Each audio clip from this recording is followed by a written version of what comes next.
Hey there, hi there, Clown Hyde here. We're gonna be playing a game called The Mime.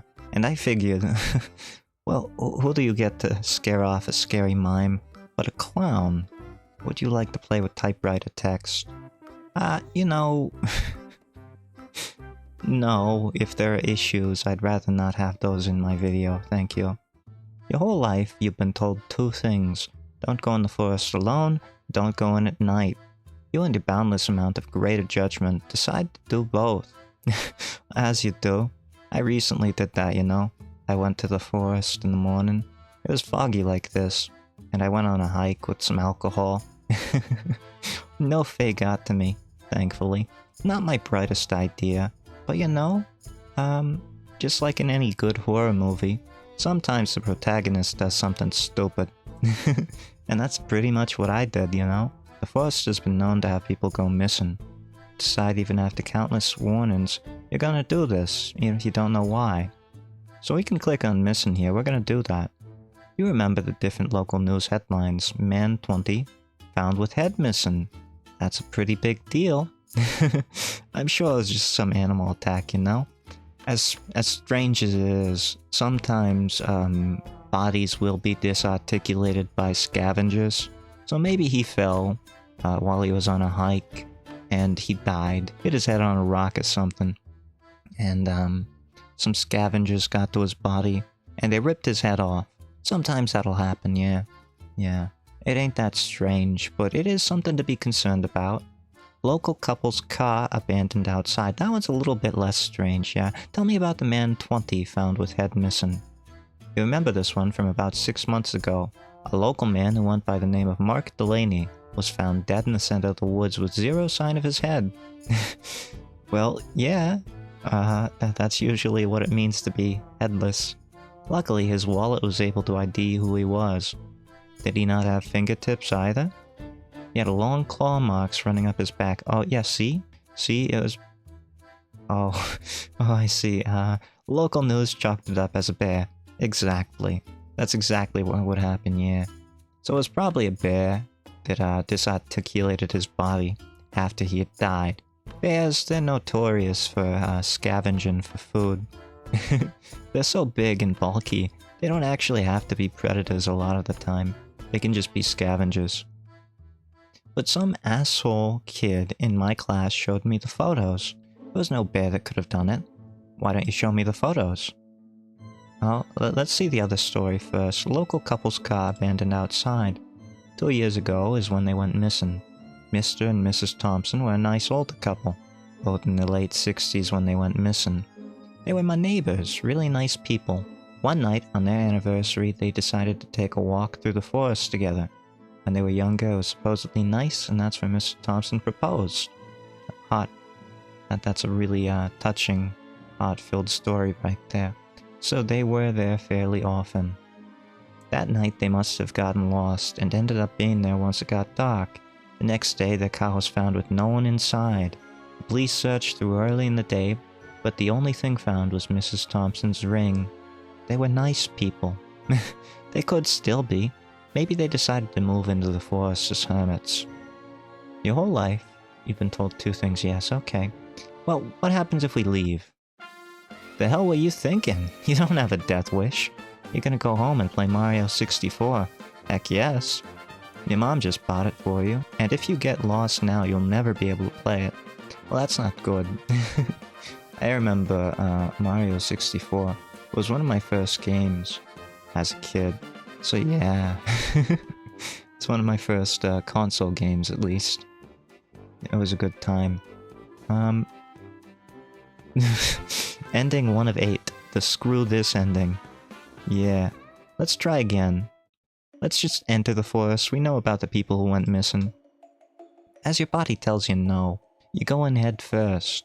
Don't go head first. That's a great way to get spiderwebs in your hair.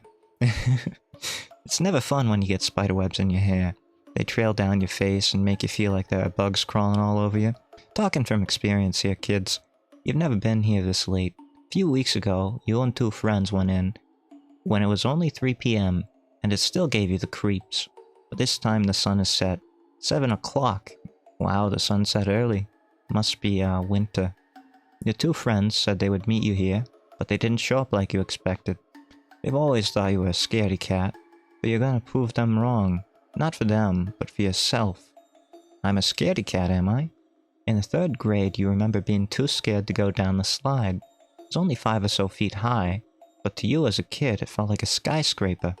Your friends told you to go down, but you couldn't. You just sat there and you cried till the janitor had to pick you up and move you. They still make fun of you to this day. Well, geez, these don't sound like good friends to me. I think we should maybe just get different friends. There's a sign. Show me the sign. I see the sign. Bum bum bum bum ba-dum bum bum ba-dum. At the start of the forest, there's a mostly vandalized sign that shows a map of the forest. Very useful.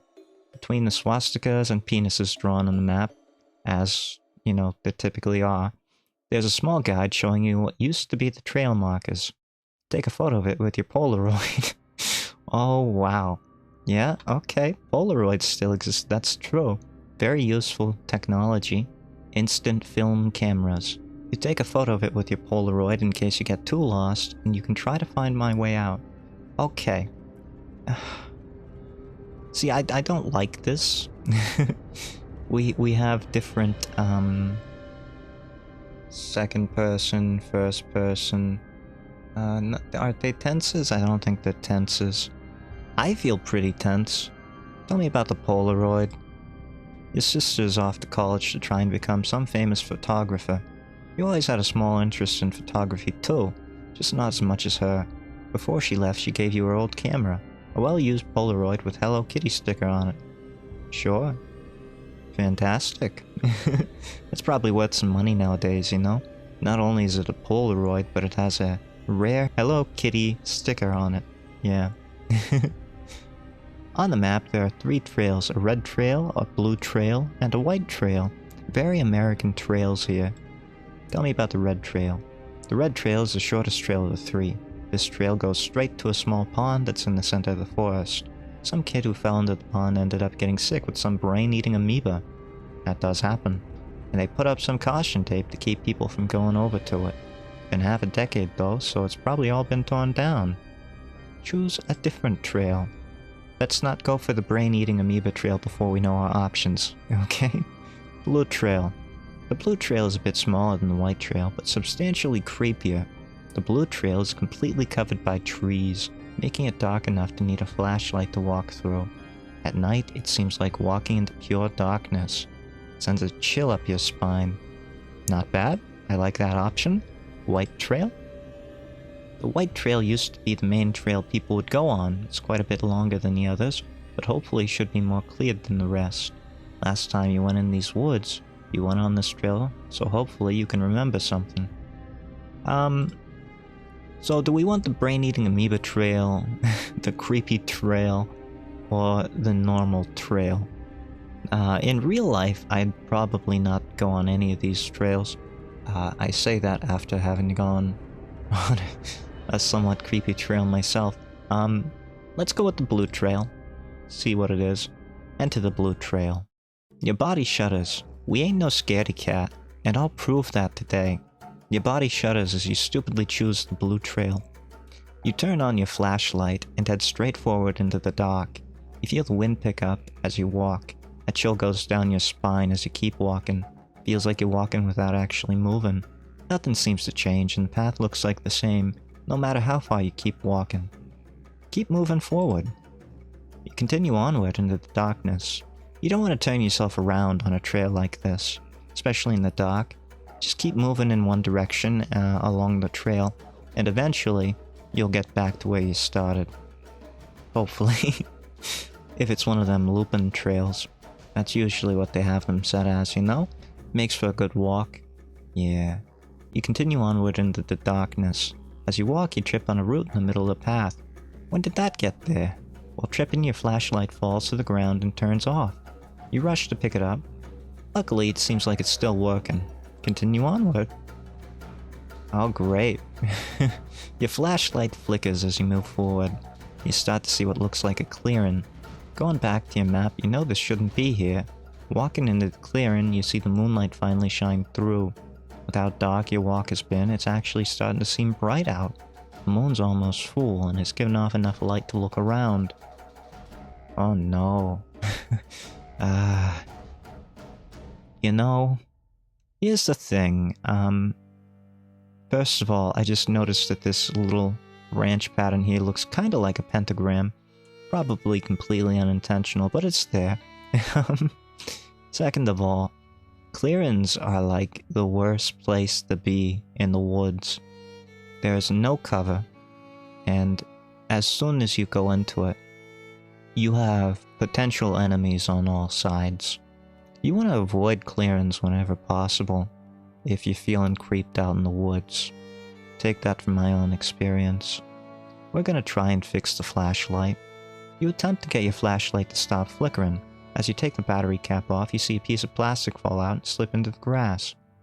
That's not good.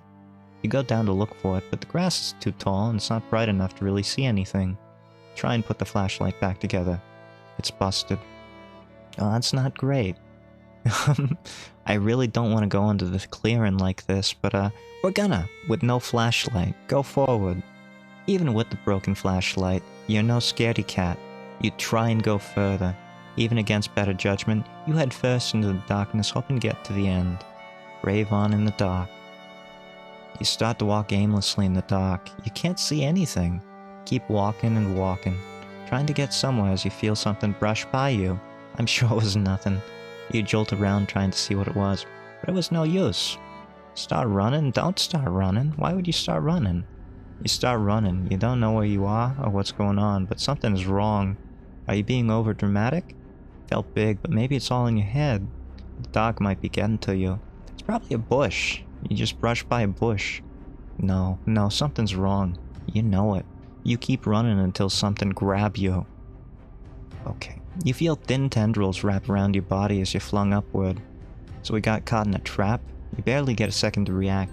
Can't see what it is. You get a glimpse of a color white as you feel yourself smashed onto the ground. Your body is dragged through the woods. You still can't see anything. No matter what you do, you can't move. Your spine is probably broken. You can't do anything as you're dragged into the darkness. You feel yourself slowly fade as you're dragged against the ground. A real drag. That's right. One more, I think, yeah. Walk up to the sign. We're gonna do the blue trail again. Enter the blue trail. Stop and search around this time. You stop to take a second and search. The only thing around you is trees. It's becoming uncanny how similar everything's starting to look. Feel like everything's melting together. Keep moving. You continue onward into the darkness. As you walk, you trip on a root. Okay, so we tripped. Very good. Search the clearing this time. You search through the clearing to look for anything strange. All of the trees nearby seem to have been knocked down. By something, I guess. It's strange you don't remember any storm coming through recently. You notice that the trees are broken in what seems like a circle. When you look around, you notice markings on the tree. Inspect the markings. You walk up to one of the downed trees. There's long claw marks at the point where it fell. They don't seem like they could be from any animal you know. They seem familiar for some reason, though. Touch the markings. You move your hands across the markings. Thin jelly-like substances on the wood that attaches quickly to your hand. Gross? It's incredibly sticky and smells similar to cheap paint. Thin, jelly-like cheap paint. You wipe it off your hand and continue to search. Keep searching. Taste the substance? Oh, you know I'm gonna taste that substance. There is no way I'm not gonna taste that substance. Taste it. For science. You decide to taste the substance. At first it doesn't taste like anything, but after a few moments you start to feel your head pulsing. Why did you do this? Your vision begins to get blurry as you feel your body freeze up. You can no longer move. You try to scream for help, but you can't speak. All you can do is see something coming towards you rapidly. Starting to run as you lose your sense of hearing. Lose. There's nothing. And fun to play with. Oh, okay. Okay, I know. We didn't get any good endings here. But I had fun, you know? And that's the most important thing. If you'd like to get the other endings, and actually figure out why this story is called The Mime, go ahead and play it for free over on itch.io. I will give this story 3.5 cigarettes out of 5. There were a couple typos in there that could have been cleaned up. It would have been nice if there was some sound design to this game. I'm not hearing anything, so I'll probably have to add it in myself. That's okay. At least then I don't have to worry about copyright stuff, you know? Yeah. I had fun. If you had fun, hopefully you'll join me again some other time. But for now, Clown Hyde, out.